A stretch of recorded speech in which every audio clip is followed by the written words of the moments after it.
જો કોઈ પણ કર્મનું ફળ ભૌતિક છે અને ભૌતિક ફળ શરીરની સાથે નષ્ટ થાય છે અને લોકો આમાં બહુ ફસાય છે. માની લો તમે કોઈને એમ કહો કે જો તમે આ યજ્ઞ કરશો ને તમે બહુ પૈસાવાળા થઈ જાઓ, એટલે ચાલો સ્વાહા સ્વાહા સ્વાહા, ભલે આવે કે ન આવે એ કરો. કેમ? કામના, લાલસા છે ને. એટલે શરૂ. માની લો કોઈને સ્વર્ગ જવાની ઈચ્છા છે, શાસ્ત્રમાં ક્યાંય વાંચી લે કે ભાઈ જો તમે આ યજ્ઞ કરશો ને તમને સ્વર્ગ મળશે, એટલે તરત યજ્ઞ ચાલુ પાછો સ્વાહા. પણ તમે વિચાર કર્યો છે કે માની લો યજ્ઞ કરીને તમે સ્વર્ગ પહોંચી ગયા, શું લાભ છે ત્યાં જઈને? ગીતામાં ક્લિયર ભગવાન કહે છે, ક્ષીણે પુણ્ય મૃત્યુ લોકે વિશંતિ. જેવું પુણ્ય પૂરું થશે, પુણ્યનું બેલેન્સ સમાપ્ત થશે, મૃત્યુ લોકે વિશંતિ, પાછા અહીંયા જન્મ થશે. શું ફાયદો છે સ્વર્ગ જવાનો? ખબર નથી પણ જાવું જ તોય. અને આ ખબર કેમ પડે? જે મરી જાય એની વાહે લખી નાખે સ્વર્ગવાસ. યા ક્યાંય ખબર નથી, લખો સ્વર્ગવાસી. આ મૂર્ખતા છે. લખવું જ હોય તો લખો ગોલોકવાસ, રામના ઉપાસક હોય તો લખો સાકેતવાસ. ભગવાનના ધામમાં ગયા છે એવી ભાવના રાખવી જોઈએ. લાગે સ્વર્ગવાસ, કોઈ ફાયદો નથી સ્વર્ગમાં જઈને ભાઈ. આવલા જેવું છે, અહીંથી માની લો તમે સ્વિટ્ઝરલેન્ડ ફરવા ગયા, એને 10-12 લાખ રૂપિયા લઈને ગયા ફરવા, બેલેન્સ પતી ગયું, પછી રિટર્ન આવવું પડે. આ સ્વર્ગનું આવું છે. પુણ્યનું બેલેન્સ ભેગું કરે ને, જે બહુ પુણ્ય કર્મ કરે એ સ્વર્ગમાં જાય, દેવતા બને. અને બેલેન્સ પતે એટલે વળી પાછા અહીંયા. એટલે મહેતા નરસિંહ કહે છે કે જો ભારત જેવી મજા ક્યાંય નથી. આ ખાલી એમ નામ નથી હો. શું કામ ભારતમાં મજા છે? તો કહે છે ભૂતળ ભક્તિ પદાર્થ મોટો બ્રહ્મલોકમાં નાહી રહે. જે ભાગવતનો પરમ ધર્મ જે છે આ બીજે ક્યાંય નથી. સ્વર્ગમાં ભક્તિ ન થાય, ઉપરના લોકોમાં ભક્તિ નથી, ન નીચેના લોકમાં છે. ભજન કરવું હોય એને અહીંયા જવું પડે. એટલે મહેતા કહે છે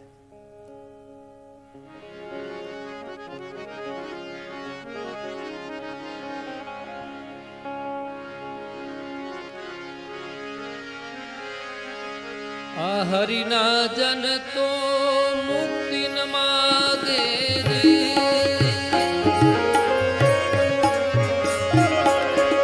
હરિના જન તો મુક્તિ ન માગે, માગે જન્મો જન્મ અવતાર રે.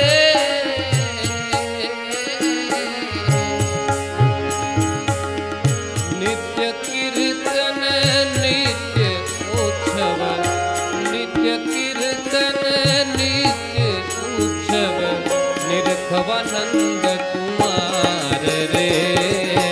ભૂતળ ભક્તિ પદાર્થ મોટું, ભૂતળ ભક્તિ પદાર્થ મોટું, બ્રહ્મલોકમાં રે.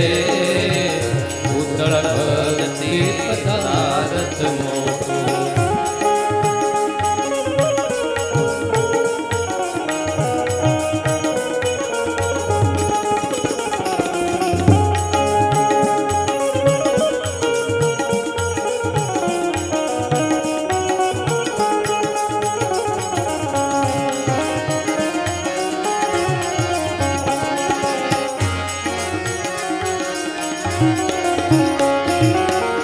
ભરતખંડ ભૂતલમાં જન્મી જે,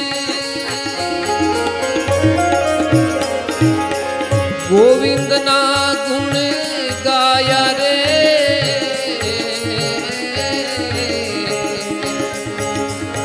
ભરતખંડ ભૂતલમાં જન્મી જે, ગોવિંદના ગુણ ગાયા રે. ધન ધન ધન એના માત પિતાને, ધન ધન એના માત પિતાને, સફળ કરી એણે કાયા રે. ભૂતળ ભક્તિ પદાર્થ મોટું પુણ્ય કરી અમરાપુર પામ્યા પુણ્ય કરી અમરાપુર પામ્યા અંતે 84 માહી રે ભૂતળ ભક્તિ પદાર્થ મોટું ભૂતળ ભક્તિ પદાર્થ મોટું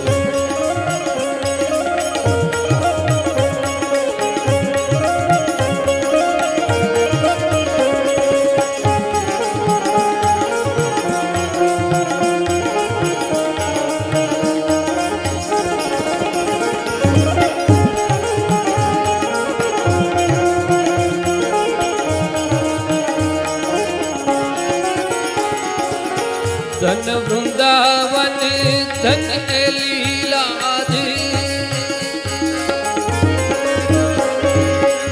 ધન્ય એ વ્રજ નાર રે ધન વૃંદાવન ધન એ લીલાજી ધન એ વ્રજની નાર રે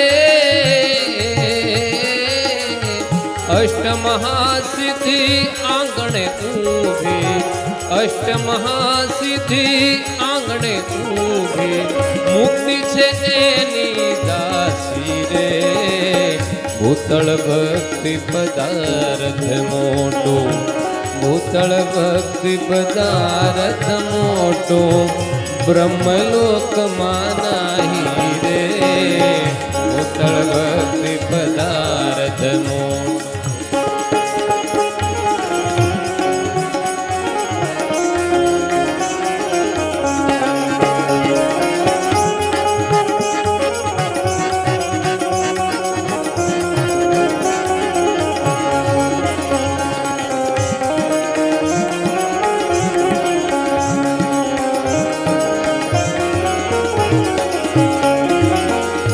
રસનો સ્વાદ શંકર જાણે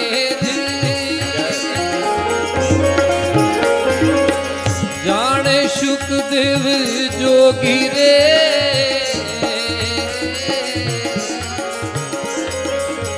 એ રસનો સ્વાદ શંકર જાણે જાણે શુકદેવ જોગી રે કંઈક જાણે છે પેલી વ્રજની ગોપી કંઈક જાણે છે પેલી વ્રજની ગોપી ભણે નરસૈયો ભોગી રે ભૂતળ ભક્તિ પદાર્થ મોટું ભૂતળ ભક્તિ પદાર્થ મોટું બ્રહ્મલોકમાં નાહી રે પુણ્ય કરી અમરાપુર પામ્યા પુણ્ય કરી અમરાપુર પામ્યા અંતે 84 માહી રે ભૂતળ ભક્તિ પદાર્થ મોટું ભૂતળ ભક્તિ પદાર્થ મોટું ભૂતળ ભક્તિ પદાર્થ જો મહેતા નરસિંહ કહે છે પુણ્ય કરી અમરાપુરી પામ્યા અંતે 84 માહી રે આ ભાગવતની સારરૂપ વાતો આપણા સંતોએ ભજનમાં ગાય પણ પ્રોબ્લેમ ત્યાં છે કે આપણે ગાયું બહુ સમજ્યા કાંઈ નહીં ભજન હાલે તો માથા ધૂણાવ્યા એમ મેળો ન પડે આને સમજવું પડશે ભાઈ અંદર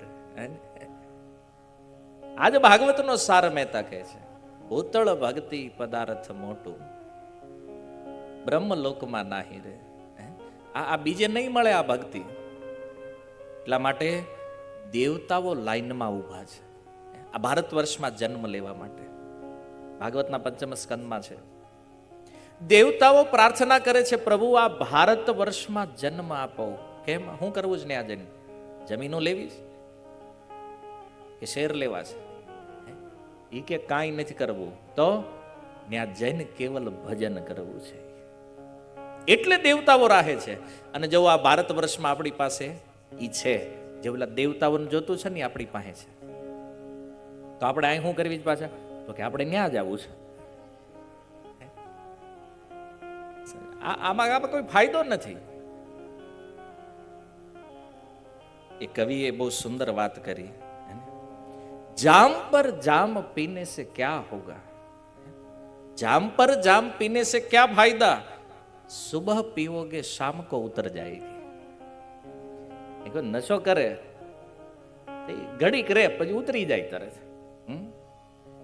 એક જામ પી લો હरि नाम का, सारी उम्र नशे में गुजर जाएगी. આ હરિ નામનો જે નશો છે ને, એકવાર આ રસ કોઈને લાગ્યો પછી આ રસ ઉતરે નહીં, એવો અદ્ભુત રસ છે. એટલે મહેતાએ કીધું, એ રસનો સ્વાદ શંકર જાણે, કે જાણે સુખ જોગી. કોઈક વિરલાઓ છે જે આ રસને જાણે છે, કંઈક જાણે નરસૈયો ભોગી. જો ભાગવત રસ છે ને, આવો દિવ્ય રસ છે. અને વ્યાસ ભગવાને આ ભાગવતમાં કેવલ રસ તત્વનું વર્ણન કર્યું છે. કોઈ કપટ ધર્મ ભાગવતમાં એવો એક શ્લોક નથી કે જેમાં તમને અનુષ્ઠાન કરવાનું કીધું કે આ કરો તો આ મળશે. અહીંયા કેવલ એક જ ચર્ચા છે, ભક્તિ કરો તો ભગવાન મળશે. આમાં બીજી કોઈ વાત જ નથી ભાગવતમાં. તો જુઓ, કૈતવ ધર્મ કોને કહેવાય? કૈતવનો અર્થ ગુજરાતીમાં છે કપટ. જે ધર્મમાં કપટ હોય એને કહે છે કૈતવ. કપટ શું છે? તો જીવને કોઈ લાલચ આપી અને એને કોઈ કર્મકાંડમાં ફસાવી દેવો. સ્વર્ગની લાલચ, ધનની લાલચ, સંતાનોની લાલચ. અને આવી લાલચમાં ફસાય અને વ્યક્તિ પરમ ધર્મ જે છે એને જાણી નથી શકતો. પરમ ધર્મ છે ભગવાનની પ્રાપ્તિ કરવી, ભગવાનને પામવા. તો પરમ ધર્મને છોડીને આજે મોટા ભાગે લોકો કપટ ધર્મમાં ફસાયેલા છે. આજે જે લોકો ભક્તિ ભજન કરે છે, જેને માનતા હોય એને જઈને પૂછો કે તમે આ શું કામ કરો છો? કાંઈક ને કાંઈક કામનાઓ છે કે ભાઈ હું આ મંદિરે ગયો હતો ને ત્યારથી જ અમારો ધંધો જામી ગયો, એટલે પછી આપણે નક્કી કર્યું આયા જ જવાનું છે. ધર્મ ધંધા માટે છે? ઘણા કે અમે અહીંયા માનતા લીધી ને અમારે દીકરો નહોતો, દીકરો થઈ ગયો. ધર્મ દીકરા લેવા માટે છે? માની લો તમે આ કપટ ધર્મને પાલન કરીને કંઈક પ્રાપ્ત પણ કરી લ્યો છો, પણ એનો ફાયદો શું છે? દીકરો જન્મો છે, એક દિવસ મરી જાય. ધન મળ્યું છે, એક દિવસ વયું જવાનું છે. આ તમને કપટથી આપવામાં આવ્યું છે. પણ આપણી કામનાઓ એટલી છે, આપણે આ વાતને સમજતા નથી. તમે જુઓ, અજ્ઞાનનું સ્તર ક્યાં સુધી પહોંચ્યું છે. આજકાલ લોકોની કામના પૂરી થાય ને તો મરેલા લોકોની પૂજા કરવામાં પણ માણસોને કોઈ શરમ નથી. તમે જો ઘણા લોકો છે દરગાહ ઉપર જઈને માથા ફોડે છે. ત્યાં સનાતન હિન્દુ ધર્મની અંદર કોઈ મૃત વ્યક્તિને સ્પર્શ કરો ને તો પણ સ્નાન કરવાનું વિધાન છે. અને એ કામનાઓની પૂર્તિ માટે ઓલા મરી ગયેલા જે દાટા છે એ કબરોને પૂજે છે. આ અજ્ઞાન છે. લોકો જોતા જ નથી. બસ કામના મારી પૂરી થવી જોઈએ, સામે ગમે હોય, આપણે કોઈ મતલબ નથી. કેટલાય ફકીરોને ભગવાન બનાવી દીધા છે, પૂજવા માંડ્યા છે. આ હિન્દુઓ તોય પાછા લખે ગર્વ સે કહો હમ હિન્દુ હૈ. અચ્છા, મને એક વાત એ કહો, હિન્દુ હોવા ઉપર તમને ગર્વ થાય એવું કયું કામ કરો તમે જીવનમાં? એક બતાવો કે તમને ગર્વ થાય. તમે હિન્દુ છો, શીખા છે માથે? હાથ ફેરવો તો કેટલા લોકોને શીખા છે માથે? પુરુષોને. ગળામાં તુલસી છે, કપાળમાં તિલક છે, ગીતા ભાગવત રામાયણ પાઠ કરો છો. કઈ વાત ઉપર ગર્વ છે આપણને? હિન્દુ છીએ એનો. આપણે 90% ક્રિશ્ચિયન બની ગયા છે. 90% ખાલી કહેવાના હિન્દુ છે, નામના. ઓલી સરનેમ છે ને એ હિન્દુ, ક્યાંક સર્ટિફિકેટમાં પૂછે ધર્મ લખો હિન્દુ. 90% ક્રિશ્ચિયન છીએ. પહેરવેશ તો કે એનો, તહેવારો એના, બધું જ એનું જોઈએ છે. આપણે બનવું છે ક્રિશ્ચિયન, ખાલી નામથી હિન્દુ બનેલા છે. આ કપટ છે. આજે હિન્દુ પરિવારમાં જન્મ લીધો છે ને, ધોતી પહેરવામાં શરમ લાગે છે આપણને, પણ ઓલા ક્રિશ્ચિયનોના પેન્ટ શર્ટ કોટ પહેરવું હોય તેમાં શરમ નથી. જુઓ, વસ્ત્ર પણ એક વિશેષતા ધરાવે છે સંસ્કૃતિમાં. વેશની પણ એક મહત્તા છે. એટલે પોથી યાત્રામાં તમે બધા પહેરીને આવ્યા, કેમ ખબર પડે હા આ કચ્છ?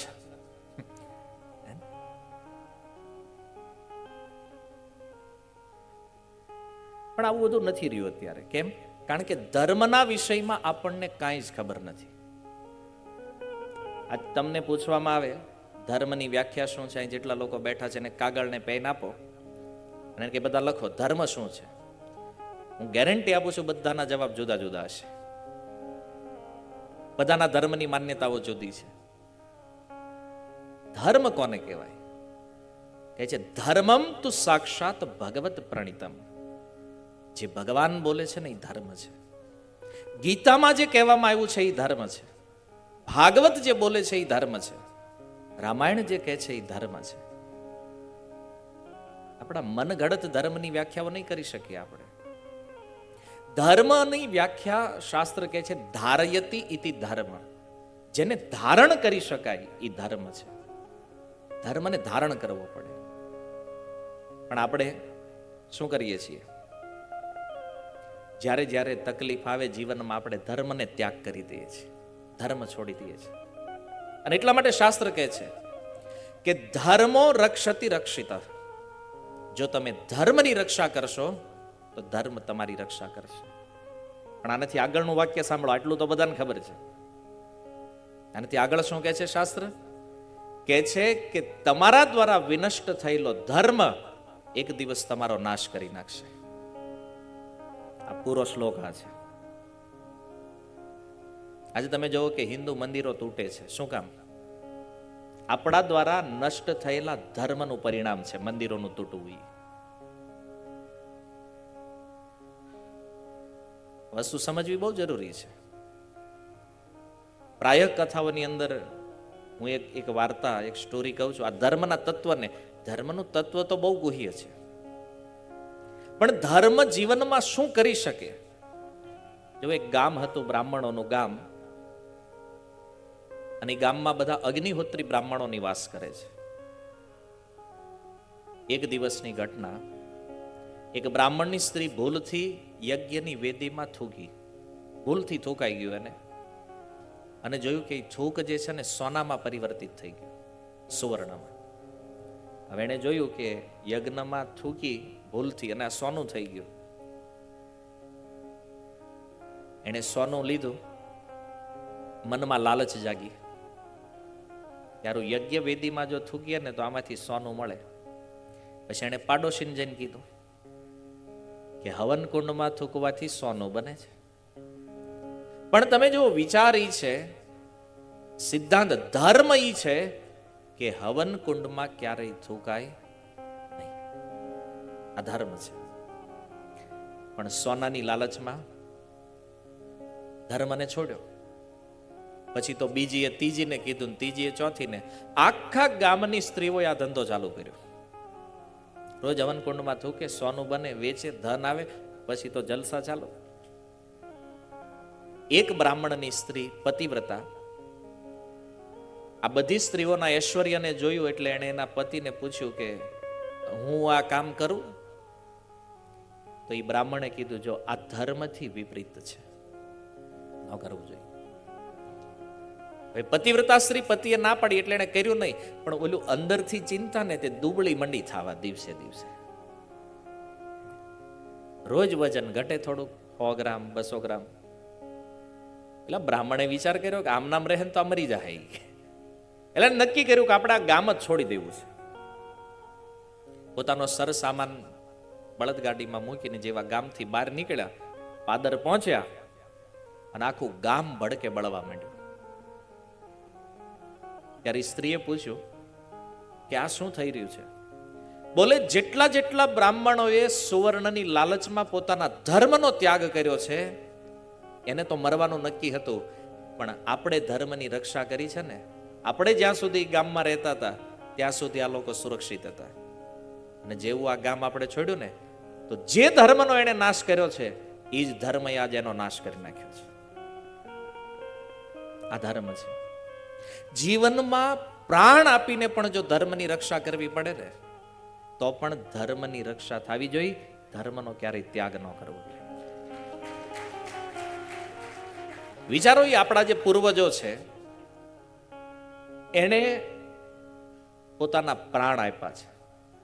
આજે હું તમે આપણું ઘર જે છે અને એ ઘરની ઉપર મેં જોયું, આપણે પોથી યાત્રામાં નીકળે હરેક ઘરની ઉપર ગણપતિજીની એક ટાઇલ્સ લાગેલી છે. આજે અહીં બેહીને આપણે કથા કરીએ કે આપણા ઘરમાં આપણે ભગવાનની આરતી કરી શકીએ છીએ. શું કામ? આપણા પૂર્વજોએ પોતાના પ્રાણ આપીને ધર્મની રક્ષા કરી છે. અને જેથી મુસલમાનોએ તલવાર રાખી હતી ગળા ઉપર, અને ત્યારે જો આપણા પૂર્વજો વટલાઈ ગયા હોત તો આજે આપણે અહીં ન બેઠા હોત. આજે આપણે ધર્મમાં સ્થિત છીએ ને થોડા ઘણા તે એનું કારણ કે પ્રાણના ભોગે પણ આ ધર્મની રક્ષા થઈ છે. ઘણીવાર જ્યારે આપણે સ્ટોરીઓ વાંચતા હોય કે ધર્મ માટે આપણા પૂર્વજોએ પ્રાણ આપી દીધા, પણ અત્યારના કોઈ માણસની કથા કહો તો હું કે ખબર તો કે એવડા એ મૂર્ખ હતા. એ કે ઓલાએ કદાચ તલવાર રાખી છે તો બચવા હાટું ધર્મ બદલી નખાય ને, પ્રાણ તો બચી જાત. આ આપણી દોગલી વિચારધારા છે આજની. આપણા પૂર્વજો શું વિચારતા કે મૃત્યુ તો આજે નહીં તો કાલે આવવાનું જ છે. જો મરવાનું નક્કી છે તો પછી ધર્મમાં સ્થિત રહીને કેમ ન મરવું? એટલા માટે ધર્મની રક્ષા માટે પોતાના પ્રાણ આપ્યા છે. અને આપણે નાની નાની વાતમાં ધર્મને ગમે ત્યારે છોડી દઈએ છીએ. પુરાણ કહે છે, પદ્મ પુરાણ, 7 પેઢી સુધી કોઈ જનોય અને શિખાનો ત્યાગ કરે એ 8મી પેઢીએથી ચાંડાળ થઈ જાય છે. આપણે કહીએ છીએ ને, ગર્વ સે કહો હમ હિન્દુ હે. એટલા હિન્દુઓ જનોય ધારણ કરે છે, ખબર નહીં પડતી હોય જનોય છે શું. ખાલી સૂત્રો લખી દેવાથી, ફેસબુકમાં પોસ્ટ કરવાથી ધર્મની રક્ષા ન થાય. ધર્મને જીવનમાં ધારણ કરવો પડે. આ ધર્મ છે. અને આપણે તો ધર્મનો નાશ કરવામાં કાંઈ બાકી નથી રાખ્યું. કારણ કે ધર્મના સ્વરૂપને સમજતા નથી. જે ધર્મનો નાશ કરશો ને એ જ ધર્મ આપણા વિનાશનું કારણ બનશે. જેમ ઈ બ્રાહ્મણોનું આખું ગામ વિનષ્ટ થયું. કહેવાનો અર્થ એ છે કે ભાગવતની અંદર આવા કપટ ધર્મને ત્યાજ્ય કરવામાં આવ્યો છે. જીવને ક્યાંય ફસાવે એવા કોઈ ધર્મની વાત ભાગવતના એક પણ શ્લોકમાં નથી. અને એટલા માટે વ્યાસદેવને પૂછવામાં આવ્યું કે તો પછી તમે આમાં શું લખ્યું છે? બોલે પરમ. મેં આમાં પરમ ધર્મનું નિરૂપણ કર્યું છે. શું છે આ પરમ ધર્મ? પરમ ધર્મ છે ભગવાનની ભક્તિ, ભગવાનમાં પ્રેમ ઉત્પન્ન કરવો. આ પંચમ પુરુષાર્થ પ્રેમનું વર્ણન કરતું આ શાસ્ત્ર છે. નિર્મત્સરાણામ સતા, જે નિર્મત્સર મહાપુરુષો છે, સુખદેવ ગોસ્વામી જેવા જે મહાપુરુષો છે, એની આ સંહિતા છે. આમાં વેદ્યમ વાસ્તવ અત્ર વસ્તુ શિવદમ, જે કલ્યાણકારી વસ્તુ જેને ભગવાન કહેવામાં આવે છે એ ભગવાનનું વર્ણન છે. અને આ ભાગવત સાંભળવાની જ્યારે કોઈ ઈચ્છા કરે, સદ્ય હૃદય અવરુદ્યતે અત્ર કૃતિભી શુશ્રુષુભી તત્ક્ષણાત, જ્યારે કોઈ મનમાં વિચાર કરે ને મારે ભાગવત સાંભળવું છે, હજી સાંભળ્યું નથી, ખાલી વિચાર કર્યો છે, તત્ક્ષણ ભગવાન એના હૃદયમાં આવીને અવરુદ્ધ થઈ જાય છે. ખાલી ઈચ્છા કરવા માત્રથી આવીને વાસ નથી કરતા. શું લખ્યું છે વ્યાસદેવે? અવરુદ્ધ. એવા અટવાઈ જાય છે ભગવાન એના હૃદયમાં કે પછી એને છોડીને ભગવાન ક્યારેય બહાર નીકળી શકતા. આ ભાગવતનો વિષય છે. 3જા શ્લોકની અંદર ભાગવતના સ્વરૂપનું વર્ણન કરતા કહે છે, નિગમ કલ્પ તરોર ગલિતમ ફલમ શુકમુખાદમૃત દ્રવ સંયુતમ પીબત ભાગવતમ રસમાલયમ મહુરહો રસિકા ભુવિ ભાવુકા. કેવું છે આ ભાગવત? કે છે વેદરૂપી વૃક્ષનું પાકેલું ફળ છે, અને આ એવું અદ્ભુત ફળ છે. તમે જો આમ તો સામાન્ય રીતે ફળને ખવાય, આપણે એમ કહીએ ને ફળ ખાવું છે. વ્યાસદેવ કહે છે આને પીવાનું છે. પીબત, આ ભાગવત એવું ફળ છે, આને ખવાય નહીં, આને પીવાય. અને આ સંસારના ફળમાં એક પ્રોબ્લેમ છે. શું? બોલે એમાંથી કંઈક ફેંકી દેવું પડે. કોઈ ફળમાં ગોટલી હોય, કોઈમાં ઠળિયા હોય, ક્યાંક ડીટીયા કાઢવા પડે, ક્યાંક છાલ કાઢવી પડે. માની લો છેલ્લે કાંઈ ન નાખવું પડે ને તો એને ચાવવું પડે. દ્રાક્ષમાં કાંઈ કાઢવાનું હોય તો એને ચાવવી પડે. કંઈક ને કંઈક પ્રોબ્લેમ વાળા ફળ છે આ જગતમાં. પણ ભાગવત જે છે એ તો ડાયરેક્ટ જ્યુસ છે, હે ને? બસ એને ખાલી પીવાનું છે. અને ક્યાંથી? કાનથી, કર્ણના માધ્યમથી પીવામાં આવે છે. કેટલું સરળ છે. જો ઓલામાં માનો ફળ તમને કોઈ કાપી નાપે ને તો ભાઈ હાથે ખાવું પડે. આને ખાવાનું નહીં, ચાવવાનું નહીં, બસ ખાલી ભાગવતમાં આવીને બેહો ને કાન ખુલ્લા રાખો.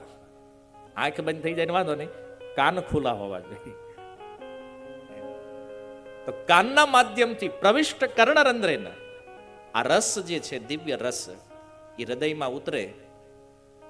અને જો ફળ મધુર છે એ ખબર કેમ પડે? તો કે છે કોઈ પોપટ, કોઈ શુક જ્યારે ફળને ચાંચ મારે ને તો ખબર પડે કે આ ફળ મધુર છે. તો કે છે આ ભાગવતને શુકદેવ રૂપી પોપટની ચાંચ લાગી છે. શુકમુખાદ દ્રવ અમૃત સંયુતમ. મધુર તો હતું જ ભાગવત, પણ શુકદેવજીના મુખેથી નીકળવાના કારણે આ મધુરાતી મધુર થયું છે. અને એટલા માટે કે જે મુહુરહો રસિકા ભુવિ ભાવુકા, કે છે એ રસિક જનો આ ભાગવતનું પાન કરતા રહ્યો, ભાગવતને પીતા રહ્યો. ક્યાં સુધી? કે છે આલયમ. આલયનો અર્થ છે જ્યાં સુધી મૃત્યુ ન આવે ત્યાં સુધી આ ભાગવતનું પાન કરતા રહ્યો. 7 દિવસ પૂરતું નહીં, જ્યાં સુધી જીવન છે ત્યાં સુધી આ ભાગવત સાંભળો. ચૈતન્ય મહાપ્રભુ જ્યારે રાય રામાનંદજીને મળે છે ગોદાવરીના તટે, રાય રામાનંદજી કહે છે મહાપ્રભુ હું તમને 10 દિવસ કૃષ્ણ કથાનું શ્રવણ કરાવીશ.